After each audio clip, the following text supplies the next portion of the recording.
and opinions expressed in the following program are those of the program host and do not necessarily reflect or represent the views and opinions held by TCN TV Network Incorporated. Due to the social nature of this broadcasting channel, videos may contain content copyrighted by another entity or person. The TCN TV Network claims no rights to the said content. TCN TV Network cannot be held accountable for the copyrighted content. TCN TV Network is a messenger and sharer of information and strives to verify but cannot warrant the accuracy of copyrights or completeness of the information on this program.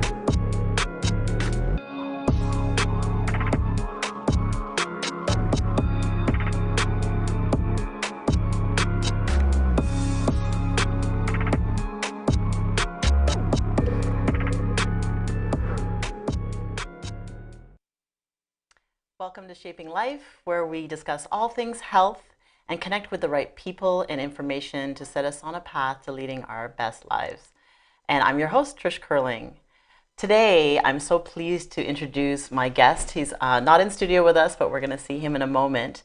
My guest today is very passionate about sharing his wealth of knowledge when it comes to restoring health back into his patients, and has been dealing with very serious illness and dis-ease. And I say dis-ease, and we'll get into that in a moment, why I say it that way. But his name is Dr. Terry Tillaart, and he has a PhD in natural medicine and specializes in nutrition and chemical-free living, Chinese medicine, and healing all dis-eases through addressing the root causes. And I can't wait to dig into that, because this is something that I think we really lack in terms of finding solutions for ourselves. He's a sought-after public speaker. He's spoken in 40-plus cities in North America and on a speaking tour called Cancer, The Fear Ends Here. And that's reached tens of thousands of people. So welcome, Dr. Terry. So pleased to have you today, and thank you for joining us. Can you please tell us where you're joining us from? I'm actually joining you from Glens Falls, New York. So I'm actually formerly from Toronto, so I know your neck of the woods, and hopefully we'll be in studio next time we meet. Yes. I'm really excited to be here. Thank you for having me. Oh, I'm so glad, so pleased. There's so much information that you're going to be able to share with everybody today, and I can't wait to dig in. So we're actually going to get in right away, because I know that you're a straight shooter. So when I watched some of your videos, I was like, hey, this man, he's not joking around. He tells it like it is. Yeah. So I have a feeling that maybe some of the things that we're going to talk about today may, be a little bit controversial for some people. So I'm happy to dive into that and just go where it goes, right? You have the science and the experience to back it up. So this is why I think it's so important. So can you elaborate? I talked about why in the intro, just a little bit about why you say dis-ease. Can you start with that and talk about that? Yeah, I always spell it dis-ease because it's how I really want the world to start seeing illness. It truly is the body out of balance. Some kind of organ system network, some kind of deficient substances, body's natural chemistry, not allowing it to do what it's supposed to do and what it's designed to do. And so whenever you have an illness, you always want to move away from ease and back into ease.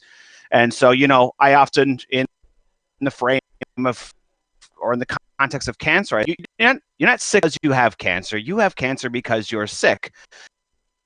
And if people get that thinking going to realize it's the body out of balance, the internal environment that allows those cancer cells to be there is the reason why they are there, and you've allowed that. And so I'm always just trying to get people back into ease. And so we want to do the things that flow naturally for us. Right. Oh, that sounds amazing. So tell us then about some of the things, the issues that you've dealt with. What are some of the things that you faced with some of the patients you've seen? Well, I've helped people with, I can't think of. Are we having a little real health problem? Yeah. Stay it that way. I think we haven't come across anything that can't be healed, whether it be. I'm sorry? Oh, I think we're having a little bit of technical difficulty, Dr. Terry. Yeah, it's breaking up a little bit. So I think we're going to maybe just Are you still with me? I'm still with you here. It's just a little bit choppy. So are we going to take a break here? Maybe we'll come back and see if we can come back on Shaping Life and sort that out. At Benjamin Law, we understand the real cost of personal injuries.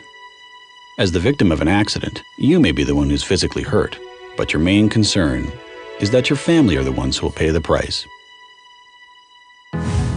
Benjamin Law will be there for you, helping, supporting, and working tirelessly to resolve your personal injury case. Call 1-855-899-4878 or visit benjaminlaw.ca and let our family of lawyers help your family. With so many newspapers within the community, it's sometimes hard to tell what separates us from the rest. Most of the time, they all brag about the same thing. You know, the large circulations, tons of online views, and it can go on and on. But what really separates the Toronto Caribbean newspaper apart from everybody else? Well, it's simple. Our service. No, seriously. Hi, I'm Grant Browning, founder and CEO of the Toronto Caribbean newspaper. I have over 20 years of branding and marketing experience, and I've worked with countless companies and corporations to do one thing, and that is to raise their profits with their brand. With over 40 years of combined experience in branding and marketing, our amazing staff is fully prepared to sit down and figure out exactly what you need to stand out from your competitors. The reason why you don't see that anymore is because the ad is too powerful, bring too much people. So what are you waiting for? Give us a call today. We'll be happy to help.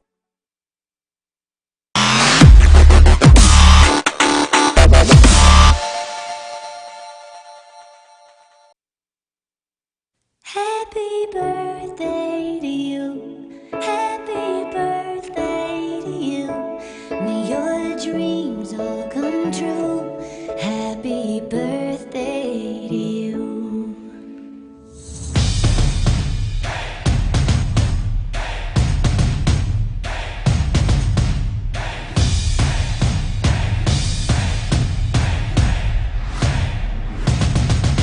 We refuse to promote, report on anything negative in the community.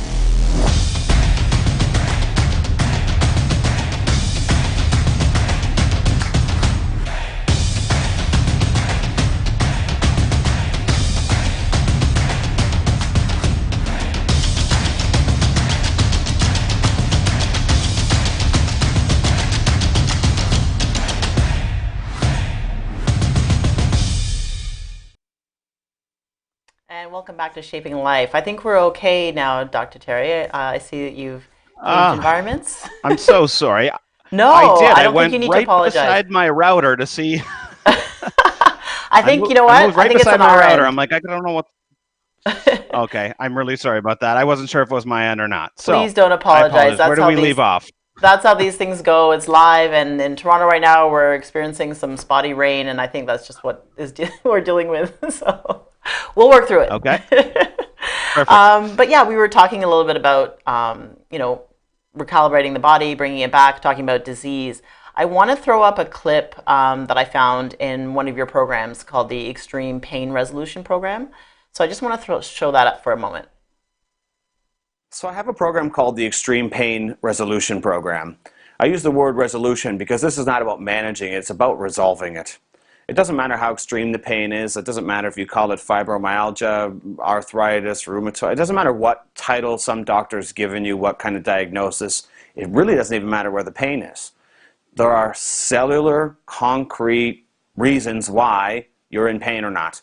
You probably never heard that because pain is a huge multi-billion-dollar industry, so the last thing they want you to do is be empowered by that. Everything's about pain management. That's how the model is designed. So there are cellular reasons, and it doesn't matter that most people, including a lot of health professionals, have a weak understanding of the topic. I've got a very solid understanding of the topic, and it doesn't matter what kind of pain you get, and people are getting extraordinary results. They happen fast, and they last. And once the problem's gone, it's gone for good. If you continue to go back and live the lifestyle that created the pain, fine, it may return then. But I can assure you, I'll teach you what you're doing wrong in your lifestyle and also how to get some temporary relief. We have strategies for temporary relief, strategies to deal with the long-term cellular reasons. Yeah, so that was key to me. So you talk about dealing with the issues at the cellular level, right? Because I like that you dig into the root cause. So can you talk about that? Yeah, I mean, obviously in that pain program, it's several hours long, so I'll try and give you the Coles notes. But let me just take one example. living in Canada, you have low vitamin D becomes a very chronic problem for Canadians. And if you look at every disease you can think of, if you were to color code it and map it out and move away from the equator, you'd see that the disease prevalence of everything you can name, every itis, fill in the blank, increases as you move away from the equator. And so, they tell us to be afraid of the sun, of course, because that's in their interest. They don't sell drugs unless people are sick. And, we talk about autoimmune disorders. Well, vitamin D, let's loosely call it the quarterback of the immune system as an example. Okay. Now, if your vitamin D is really low, and then you're going to have these autoimmune disorders. And you'll be shocked at how much the prevalence increases as you just move further and further away from the equator. You see it in type 1 diabetes, you see it in MS, you see it in arthritis, you see it in fill in the blanks. And so one of the root causes would be normalizing vitamin D so then you can have normal immune function, and your immune system's not going to create these inflammatory cascades when the vitamin D is normalized. Right. And then, we go from that point on from a cellular functioning standpoint of what else is imbalanced? What else is in there? So take excessive calcium, for example, causes pain. When you die and the body goes into rigor mortis and gets really stiff, that is from calcium flooding the body. It's getting into places where it doesn't belong. And so it's all about rectifying these multifactorial root causes. And unfortunately, we live in a society where everyone wants a magic pill for things. They want just one pill. Just give me the one thing. and they don't want to change their diet or their lifestyle or their habits. And of course, what's on the end of their fork is creating a lot of inflammation. I worked with a woman named Tracy at one point in time. They were literally shopping for wheelchair accessibility options in their home. Wow. She remembers going on a trip out into the mountains with the family, and they were on a way for a hike, and she had to sit back and couldn't go on this trip. And then somehow she finds me on social media and reaches out and says, "Can you really help?" And I'm like, "No, I absolutely can. Like, what do you have to lose at this point? You're shopping for wheelchair accessibility in your early 40s, and you're missing out on life. There's no quality of life. We're not here to live forever. We're here for quality. I don't want to live to 300. I just want quality while I'm here. I don't want to be a dependent. And, someday down the road, great grandchildren or nieces or whatever, they want to go hiking you don't want to be saying no to these things." Absolutely. And so anyway, Tracy calls me. Within 3 days, she starts feeling a whole lot better. She had been visiting an arthritis specialist for 15 years. And then, after working with me for several months, she eventually goes into him, goes to do some testing, and he says, "I don't know what you've been doing, and I don't know if I want to know, but the truth is, in your test, there's no sign that you ever even had arthritis. Like, That's there's just incredible. That's crazy. I have to break up with you at this point." He said, "Like, there's just no reason for you to be coming here to see me. So we can remain friends, but there's just no point in future visits, right?" And that was many years ago, and of course, she's still doing fine. So, it can be done, and some people it's going to happen a little slower. Some people it's going to happen a little faster, but it can happen rapidly if people are doing the right things. And of course, that doesn't mean taking one magic pill. It also has a lot to do with what's on the end of your fork. Love it. Okay, because we are going to get into that and nutrition a little bit when we come back, because I want you to dive in. We talk about, you did these treatments, she feels better, and I know people are saying, well, what is it? What did you do? So when we come back on Shaping Life, we'll dive into some of those solutions. Sure. With so many newspapers within the community, it's sometimes hard to tell what separates us from the rest. Most of the time, they all brag about the same thing. The large circulations, tons of online views, and it can go on and on. But what really separates the Toronto Caribbean newspaper apart from everybody else? Well, it's simple. Our service. No, seriously. Hi, I'm Grant Browning, founder and CEO of the Toronto Caribbean newspaper. I have over 20 years of branding and marketing experience, and I've worked with countless companies and corporations to do one thing, and that is to raise their profits with their brand. With over 40 years of combined experience in branding and marketing, our amazing staff is fully prepared to sit down and figure out exactly what you need to stand out from your competitors. The reason why you don't see that anymore is because The ad is too powerful, bring too much people. So what are you waiting for? Give us a call today. We'll be happy to help. All right, welcome back to Shaping Life with Dr. Terry Tillaart, our expert for today. And we're already diving deep into some of the solutions that he's provided for the people that he's worked with. So we're going to go in now and give some detail on that. So Dr. Terry, I think one of my favorite videos that I've seen of you when I was doing my research for the show is this one. So this one's going to come up in just a moment. I call do the easy shit. Don't be politically correct and offended. I'm talking about doing the easy stuff in life when it comes to health. Now, you can live exactly like this and eat 100% this and only this for the rest of your life and say no to every restaurant visit and every invite by friends and every family event. I've been there, I've done that. I used to live that paranoid or strict or whatever you want to call it. And I realize that the gains to living 100% perfect are marginal, unless you're sick. If you're sick, yes, this is exactly what you should be doing exclusively, of course. But that's not what we're talking about. It's okay to live. In fact, I can make an easy case for you to say that diet is not near as important as you've been told. How many times a day do you eat? How many? So what is it? What's the easy shit, Dr. Terry? Explain. Yes. I love that because, I think we live in far too politically correct of a world, and I think that simplifying things and speaking English the way you would with your friends is a good thing. But, listen, easy things are this. I like set it and forget it things that you can do once and then benefit over and over and over. So, our mattresses, real quick, you got all these coils. Those are electromagnetic antennas, and then they have to pass flame retardant laws, so they spray the mattresses full of insane amounts of chemicals, and then you spend 1/3 of your life there. Yes. But if you were to change your bed once, then you benefit into perpetuity. For, let's say, 30 years, the life of the mattress. So for 30 years, you're benefiting from changing it once. I always say you're not going to stop brushing your teeth, so you can either brush your teeth with something that says call the poison control center on it, or one that doesn't.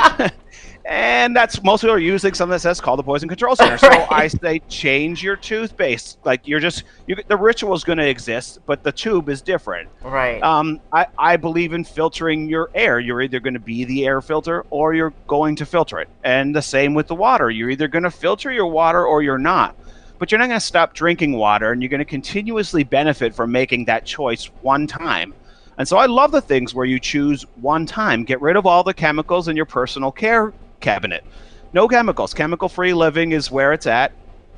And that's very simple stuff. You do it once and you continuously benefit. So diet's important, but you're going to have to keep making that choice and keep making that choice and we all zig and zag and we all go off the path and we all gain a few pounds certain times of the year and lose a few pounds. In the summertime, there's way too many social invites. It seems impossible to maintain the same weight. But that's okay. You catch up in the fall. But you're going to have to keep choosing those things. I like the things that you choose once and perpetually benefit from. Okay. So talk to us then about, people who might feel like, well, that sounds nice, change all these things, but I can't afford, the high price natural products or, changing my bed. Like, where do they start from? Where do they go? Obviously, that challenge is real, and you're not going to change everything overnight. I just don't know anybody who does. I certainly didn't do it. I did it over the course of the years. I'd learn about a problem and then eventually go work towards a solution. Right. And so, if this month it's just changing the shampoo, then it's just changing the shampoo. And the next month it's changing your hair gel or your deodorant, then that's a great step in the right direction. And you just keep chipping away at it. When it comes to water, for example, yes, a whole home system has extreme benefits that nothing else can replicate. But there are lots of over-the-counter, under-the-counter, even really advanced versions of a Brita pitcher, if you will, which are still very affordable, but you can take a quantum leap forward with a small adjustment in the budget and get a much better you can always get a shower filter. They make them large and small, and of course you should get a large one, but they're not bank-breaking dollars. They do cost more money, but it's progress. And so I just think that you just got to we can all make excuses. We're all professionals at that. I know myself. I can definitely be guilty of that. Same here. But the point is, if you're making progress, progress and you have self-love, never mind that you can't do it perfectly. It's better to make progress than to do nothing. Absolutely. I think I totally agree with that philosophy. And I think that's why, like you said, just kind of being straight, being realistic with yourself, self-aware, making those small changes can make a big difference. So wherever we can do it, we can make it happen, right? Can you also talk about your methods a little bit more then as well? So you talked about one of your previous clients or patients, Tracy. So can you give us a little insight into how exactly you worked with her in terms of her arthritic pain? Yeah, so the gist of my pain program is this. I create these audio courses, if you will. They would be, they could belong in any naturopathic university curriculum if someone wanted to learn about a specific subject. So I think it's important to go through to educate people. The original word doctor meant educator, and I think that's what we do. So I teach them what not to eat, because that's a big step in the right direction. I teach them what to eat. That's another excellent step in the right direction. And then I educate them on these multifactorial root causes. Like I said, the calcium and the vitamin D as two examples. So if I wanted her to get out of pain quickly, then there's some strategies for rapidly normalizing vitamin D. Now, it's free. That's the good news. We can go out and get in the sunshine and become everyone's favorite neighbor, as I like to call it. Expose the skin, get out there, spend lots of time. And that's great. Of course, when it's plausible. If you live in Canada, that's not possible lots of times of the year. Not today. But you can, you can take a vacation, though. You can go south. You can go get it for free. And then you can supplement it. Now, a lot of the supplementation advice that people are getting is in very tiny, minute dosages that don't get someone the result that they want to be. And so if I'm working with them closely, then I can try and dig into their lifestyle and guesstimate where their vitamin D is. And then I can come up with a dose that says, you know what, I feel safe with this amount, and we're going to mega dose it for, let's say, 3 weeks. And get those levels up, and then we can go and test and measure. Now, testing and measure is always best if you can, whether you're paying for it in your own lab or whether you're getting your local MD or walk-in clinic to run a test for you. I mean, that would be the most ideal scenario, because if I know where you are, then I don't put you into overdose territory. But we can get those levels up really, really fast. And that has a huge impact on getting the immune system to start working right. And that seems so simple. It's simple. It is very simple. And so there are a variety of supplements that people take for a variety of different reasons. We talked about calcium being a problem, and so many people are on calcium supplements these days. Look at these poor seniors, and they wonder why they're in so much pain. If you want to get out of pain, stop taking calcium supplements. That's the worst thing you can do. There is no good time or justification for doing so. The research is very clear on this. So there's going to be a lot of, I'm sorry to interrupt you, but there's going to be a lot of backlash on that, isn't there? Right? Because like you said, that is, supplement calcium, especially ladies, Right. And that is like the worst advice ever. Right. And so I need people to understand this. It's hard for people to grasp, but honestly, if you dissect it layer by layer by layer, you will only arrive at one conclusion. And I've done an extensive video series on this. Everything done in the hospital, everything that your MD is recommending, they must follow what's called the standard of care. They must follow things that fit within the insurance guidelines. They're only legally allowed to poison you. That's the only education they've got is in poison. And everything that's done in that system is either a customer creation or customer retention strategy. Now, that doesn't mean that the individuals working in there have bad intentions or they're not nice people. I'm friends with lots of nurses. I'm friends with lots of MDs. One of my closest friends is an MD. We were out together last night. It's not a personal attack. He's the nicest guy. But he must follow the standard of care, and their training leads them down this road. And so if I give you calcium, I'm guaranteeing you that you're going to be a future customer. When we talk about, you talk about finding calcification in the arteries, we could talk about calcification is what they're finding in brain scans.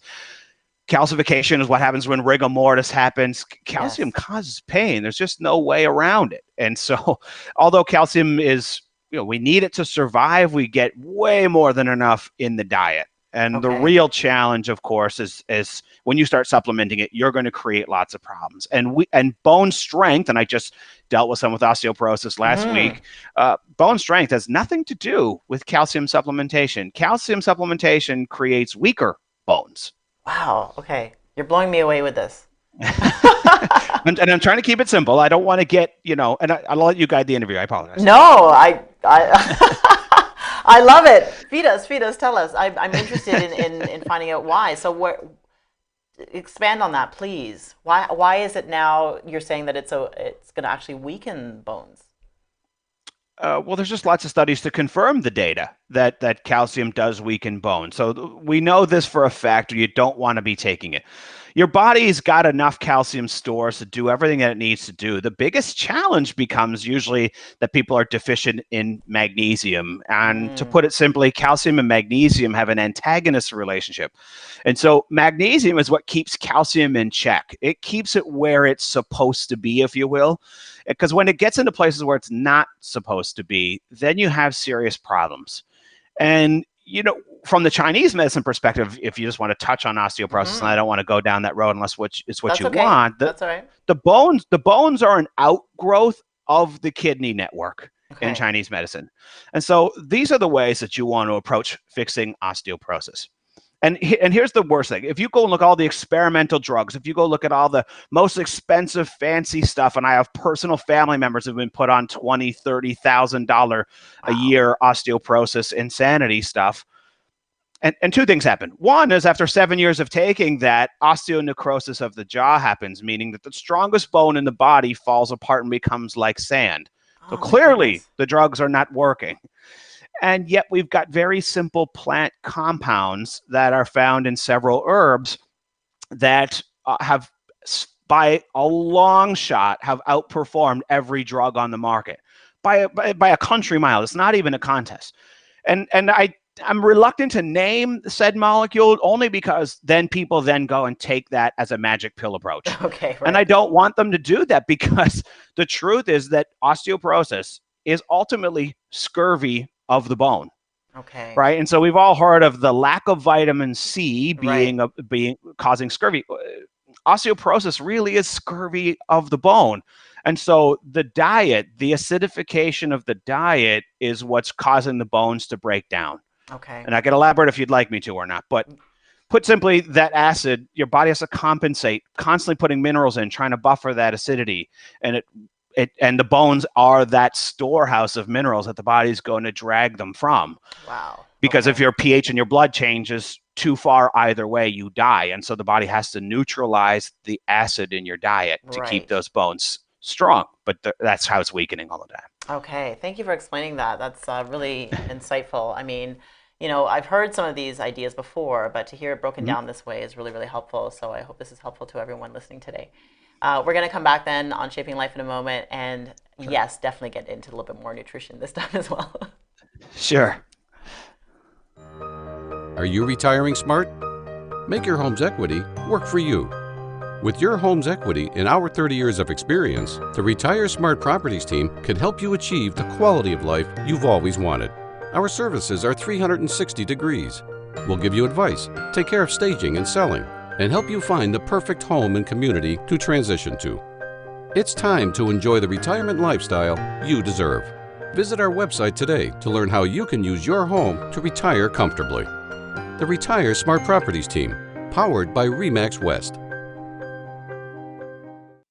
At Benjamin Law, we understand the real cost of personal injuries. As the victim of an accident, you may be the one who's physically hurt, but your main concern is that your family are the ones who will pay the price. Benjamin Law will be there for you, helping, supporting, and working tirelessly to resolve your personal injury case. Call 1-855-899-4878 or visit benjaminlaw.ca and let our family of lawyers help your family.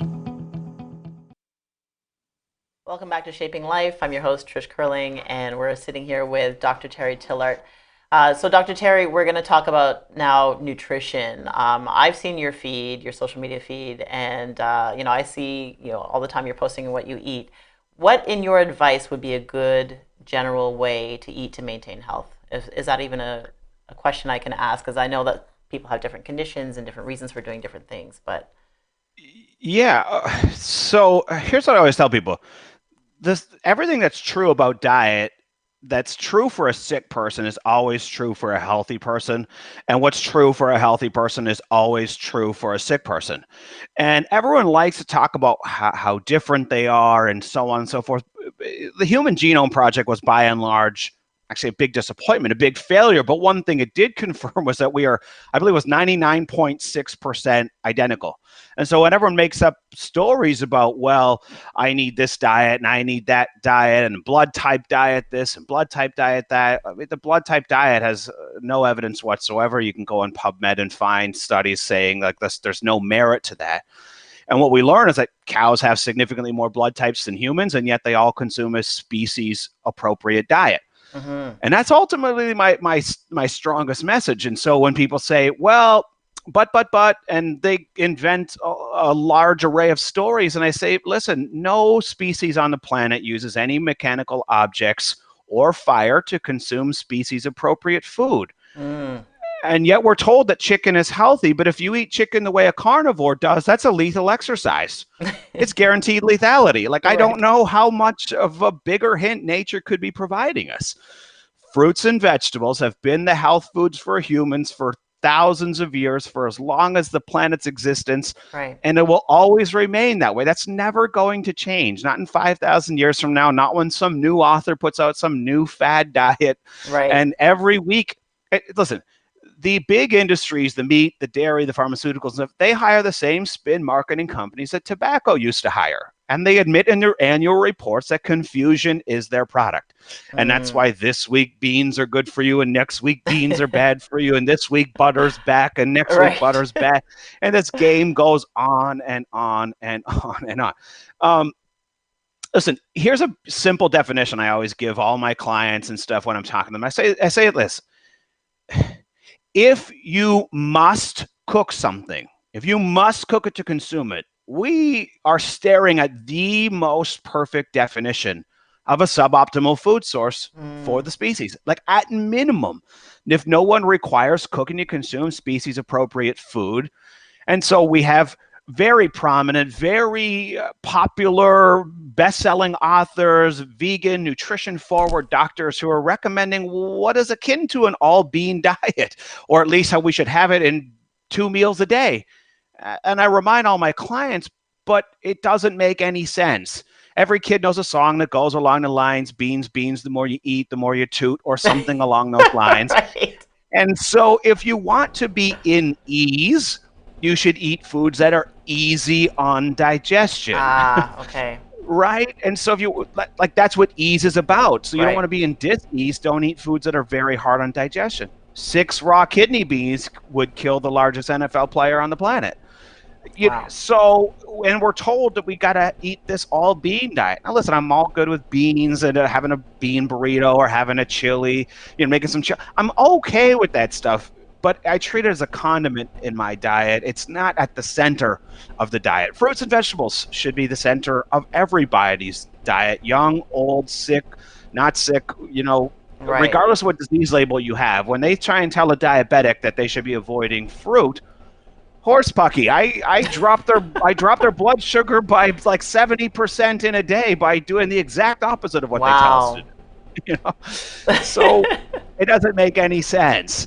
So this is one of my questions always, changing the minds, especially culturally, because my thing is, yes, when you're healthy and maybe until it becomes something that is, now it's an emergency. I'm sick. I'm dealing with this illness, condition, disease, whatever the case may be. So now I rapidly have to change the way that I eat.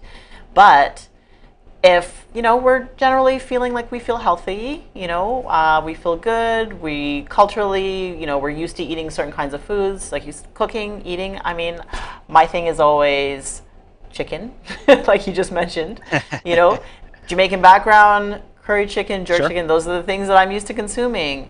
So, how do you tap into the minds? How do you tap into my mind of how to make this change? Selfishly, that's why I'm asking. I understand. I love that you have the awareness of cultural customs because, everything that we do is cultural customs.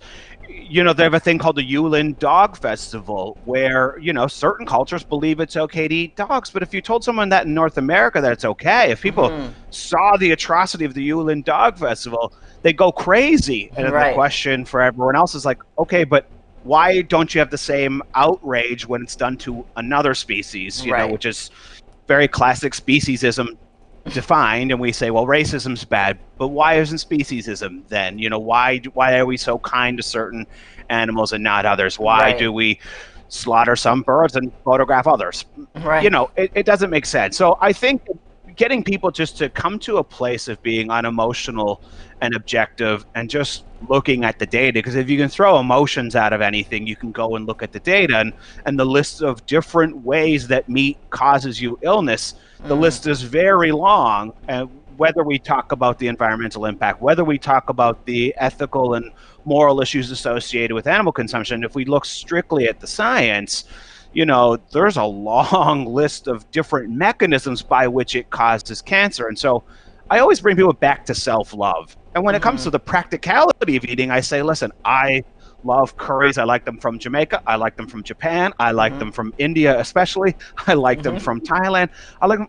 Why can't we just use the sauces and the spices, the things that truly do bring the real flavor, the stuff that we're truly enamored with? Because nobody, any kind of meat plain, no one's ever done it, no matter what I grew up in a meat and potatoes household. I understand where people are coming from. Right. But even then, we always use condiments. We always use salt and pepper and sauces and something that made it exciting. So why not apply those things? Healthier substances always begs the question. It really does. Just and that's take what I'm trying to encourage people to do.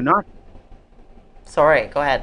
Go ahead. Just going to say that, it really does take take that self-reflection, right? To just sit back and really think about, what it means. And like you said, it always does come back to a mindset and self-love. So I got some thinking to do. All right. So I couldn't have you on here, Dr. Terry, and not talk about all the work that you've done with cancer. Obviously a cancer diagnosis is extremely devastating, not only to the person that experiences it, but also to their families. And I know that you've had some, experience with that as well. It's hard to talk to someone who hasn't had some kind of experience with it in some level. Sure. I want to actually show a little clip, if we can, just about your insight on that a little bit, and then we'll get it a little deeper. Hello, welcome. It's Terry Tillaart here. Welcome to the page. I'm glad you found me here. I'm glad we can connect right here for a chance to have a discussion about this very scary thing called a cancer diagnosis. And I can appreciate how scary that is because I've dealt with a lot of people over the years.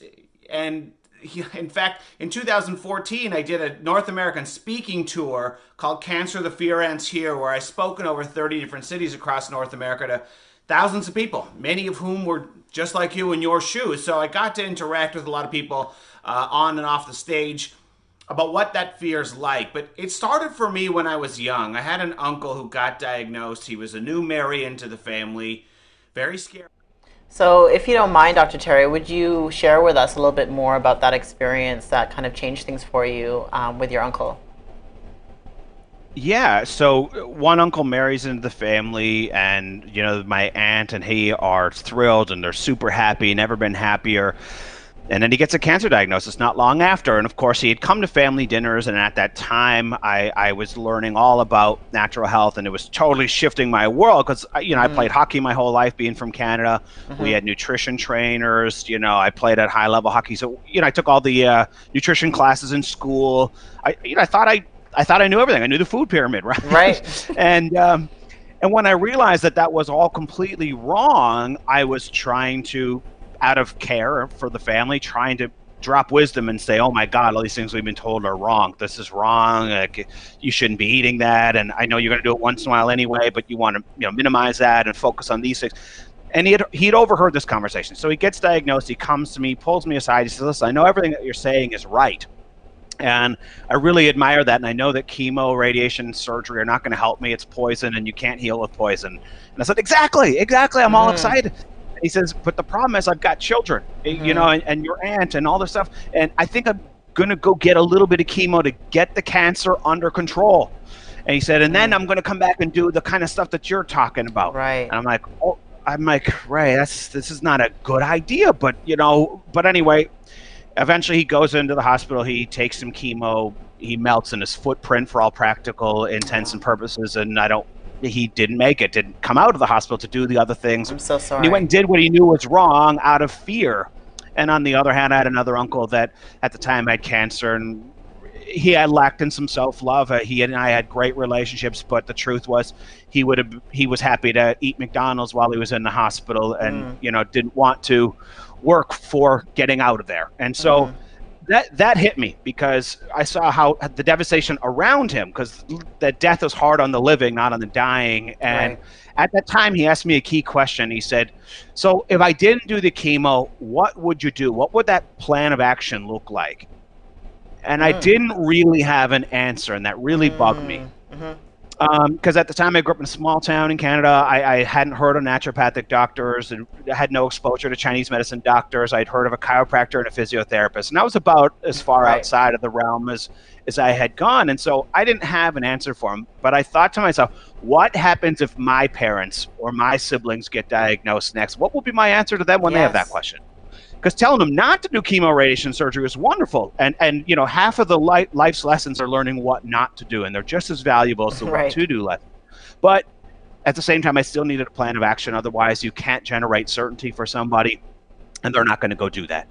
And I decided that day there had to be somebody else. Tony Robbins said it best: if you want to learn something, you don't go to a textbook. The best way to learn something is stand on the shoulders of giants. Yes. And so I set out on that path. I said someone else had to be looking into cancer. And historically, there were lots of people who had helped with cancer, who ran clinics, who did a lot of great research on cancer. And I went to go stand on all of their shoulders. And then I started doing seminars and bringing in all kinds of other experts so I could learn from them. And so, long story short, that was my path to say, I've got to become an expert on this subject. There's no reason for all this fear, but if we can't generate certainty in any other way, people always go the chemo, radiation, and surgery route, no matter how much data I show them. Right. And that's a real thing, right? People really feel that deeply, like you said, not just for themselves and thinking that that's the answer, but, for their families too, that you might feel guilt even that you're making the wrong decision if you choose a different path. But what do you say to people who have taken that path and have found recovery and are living their lives and continuing to live their lives after chemo and radiation? Well, this is where a lot of feathers usually get ruffled. Right. But it's factual, and it's based on data. We've known since the 1980s that chemotherapy causes cancer to grow 100 times faster. And there are modern studies coming out in 2016, 17, 18, 19, showing that chemo causes more cancer. There was a massive study done, I believe it was 2014 when it was published. I forget, but they had looked at what was the true overall success rate of chemo, radiation, and surgery, and it was 2.1%. Now, when you're looking at research data, the placebo effect is 20. Wow. So literally the placebo effect is 10 times better. So doing absolutely nothing and just betting on faith that you'll get better. And so that belief that you are getting better, that belief that you are healing, some people have successfully healed in spite of being poisoned, but not because they were poisoned. Okay. And we didn't even touch on the false diagnoses rate, which is through the roof. There's lots of false diagnoses out there. There's lots of things that aren't really cancers that they're kind of classifying as cancers to sell more drugs. And so, my goodness, we find these people, and by the way, that 2.1% was only after the 5-year mark, which is what they define as a success in cancer. But anyone with cancer wants to live longer than 5 years. I've never interviewed someone who was saying, okay, just give me 5. Right. And Dr. Abel Ulrich did a study years ago, and he showed that people who avoided chemo live 4 times longer than those who took it. Wow. So that 2.1% statistic at the 5-year mark drops off dramatically even after just 5 years. And so I always try and clarify, there's making it in spite of being poisoned is very different than making it because you were poisoned. Okay. If you trace back the history of chemotherapy, it was literally mustard gas. And if anyone thinks that they got cancer because a deficiency in mustard gas, we really need to talk. If you, when you go and get an x-ray, when you break a bone, where is the x-ray technician? He's hiding. Does he know something you don't? Radiation causes cancer to grow 30 times faster. That's And so scary. I always joke, I joke with people about the last thing. I joke with people about this. I said, did you hear about the guy who got mugged at the ATM and then he went into the hospital, he was stabbed, and then the doctors ran some searches and all of a sudden they found out that he was cancer-free and they couldn't believe it. People say, no, my God, I didn't hear about that story. And I said, no, neither did I. What makes you think that you would get stabbed in a special building and leave cancer-free versus getting stabbed at an ATM? Right. In fact, the hospital's worse. They drug you one thread from death first. Wow. And so the tumor is the symptom. People need to see the tumor as the symptom of cancer. It's not the cancer. It's the symptom of cancer. And so you can't cut it out any more than you could cut your nose off to get rid of the flu. Right. So how can we talk about then, again, if somebody can't work with you, how can they start to make these changes in order to create this environment in the body where cancer is not going to flourish?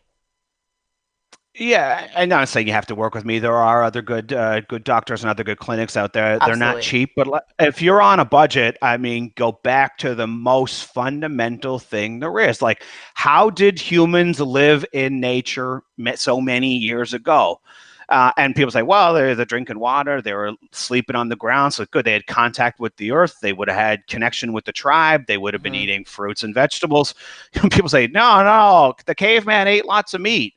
Really, do you really think that we were going out into the wild, killing an animal with our bare hands or a stick with a little rock on the end of it, while there were millions of carnivores back then, loading our prey onto the pickup truck, while all the hyenas and big cats just watch you drag the animal out of the jungle?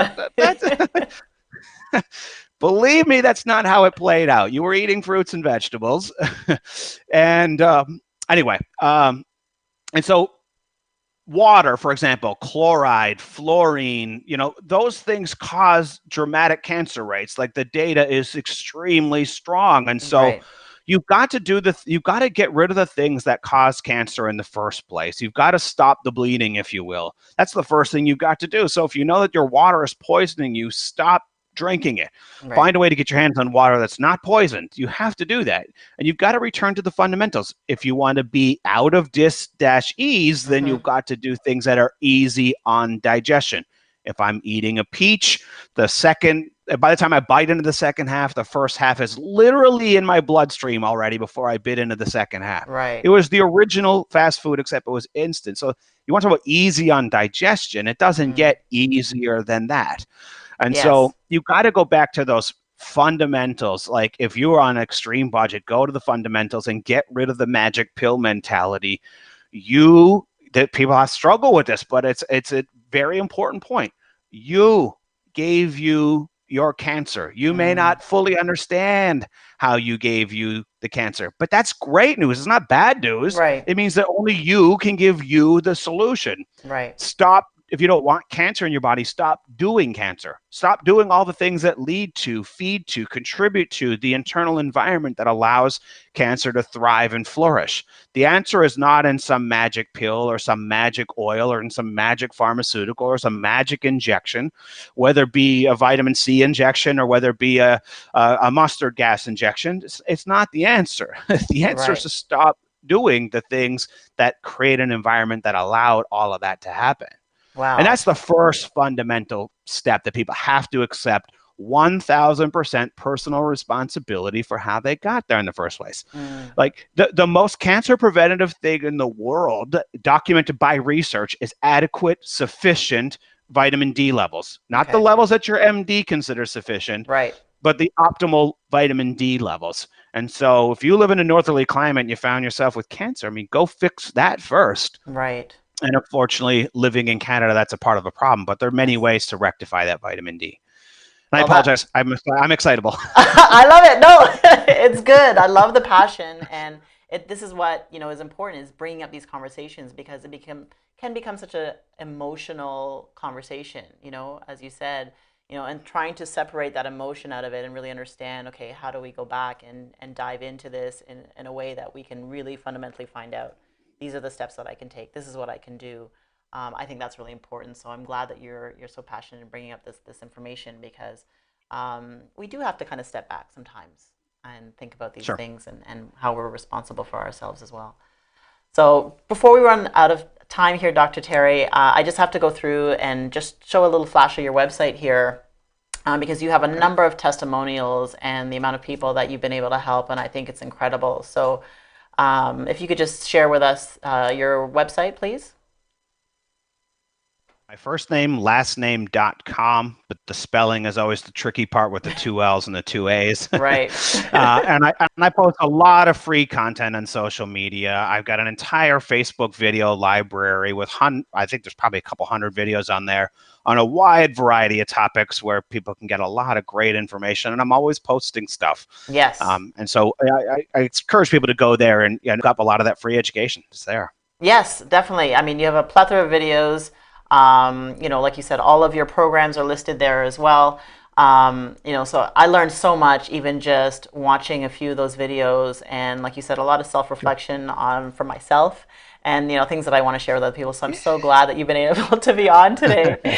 So hopefully by our next meeting, I've made some changes for myself as well. So I really do appreciate you being here today, sharing with us, and I hope that it does provoke some emotion and conversation with people so that things can start to happen. So anything you want to leave us with today?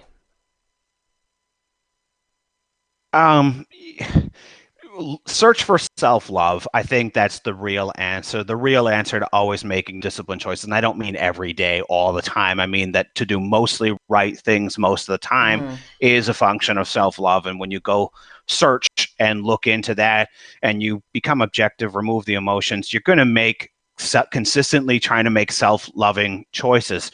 And if you're in that mindset, then you're going to be a lot more objective. You're not going to be just ordering what tastes good all the time. You're going to think about what is the right decision for me and to honor my loved ones. And so, I always like to tell people, imparting to go fruit themselves.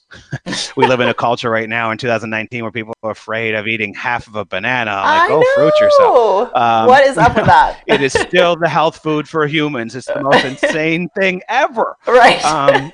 And so I'd love to be back on the show. I'd love to connect with you on social media. I'd love to help you all. Trish, big applause to you and being open-minded, looking at self-reflection and just being open to it. And love getting a chance to meet you. Hopefully we can meet in person. Love to be on the show. Really grateful to be here, and hopefully we can do it again sometime in the future. I love it. And again, thank you so much for taking the time out of your busy schedule. And I appreciate all the wealth of knowledge that you shared with us today, Dr. Terry. And I look forward to meeting you and sitting down with you again.